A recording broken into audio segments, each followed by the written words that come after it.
Il metodo scientifico. Non solo una procedura, ma un principio guida. Una porta d'accesso alla verità in un'epoca offuscata da presupposti, idee sbagliate e credenze nella realtà oggettiva.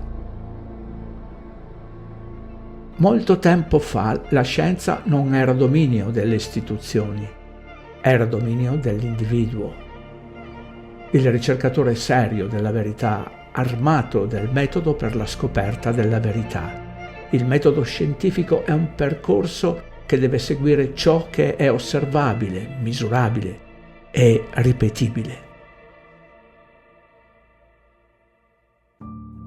Questo metodo rappresenta il fondamento dell'indagine empirica, uno strumento che chiunque può applicare per distinguere la realtà dall'illusione, ma più che un semplice strumento è un requisito, uno standard non negoziabile per indagare il regno oggettivo in cui viviamo.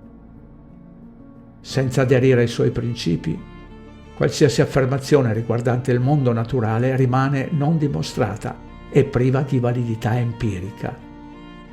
Sono solo questi principi, l'osservabile, il misurabile e il ripetibile, che elevano un'idea a conoscenza, separando i fatti dalle credenze e la saggezza dalla speculazione.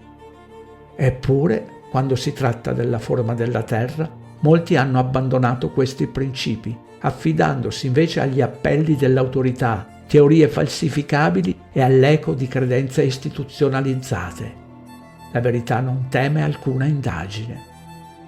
Consideriamo quindi la credenza di lunga data nel modello del globo. Ci viene detto che è indiscutibile, eppure il suo requisito più fondamentale richiede un esame approfondito, un tasso di curvatura misurabile, eppure non ne troviamo traccia nelle osservazioni a lunga distanza. Oggetti che dovrebbero essere oscurati da chilometri di presunta curvatura rimangono visibili, incontrastati dalla struttura della geometria e dalle leggi della natura. Consideriamo l'acqua. Le sue proprietà sono immutabili, governate dalle leggi naturali.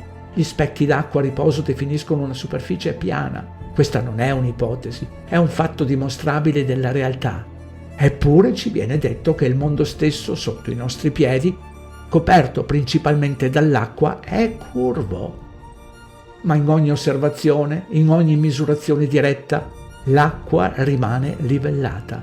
Nessuna curvatura, nessuna deviazione misurabile, solo acqua, a livello, come sempre stato e sempre sarà. In risposta, i difensori del globo invocano la teoria falsificata della gravità, una forza invisibile e non misurata che si presume spieghi proprio la curvatura che rimane assente dalla misurazione diretta. E qui arriviamo al vero onere della prova. Coloro che difendono il globo devono fornire prove misurabili e dimostrabili a sostegno delle loro affermazioni, che non possono eludere questa responsabilità né scaricarla su altri. Fare affidamento sull'autorità e su convinzioni indiscusse significa abbandonare gli stessi principi scientifici che professano di sostenere. La vera scienza non è un'istituzione, è una pratica, un metodo, ed è aperta a chiunque sia disposto a ricercare con sincerità e genuina curiosità. Applicando il metodo scientifico e sfidando i presupposti, chiunque può intraprendere questo viaggio. La forma della Terra non fa eccezione. Anch'essa deve resistere all'esame, alle prove, alla logica e alla ragione.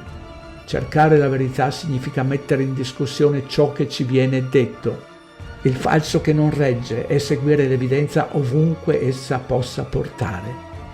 Quindi la domanda rimane: vuoi essere un difensore delle supposizioni o un ricercatore della verità?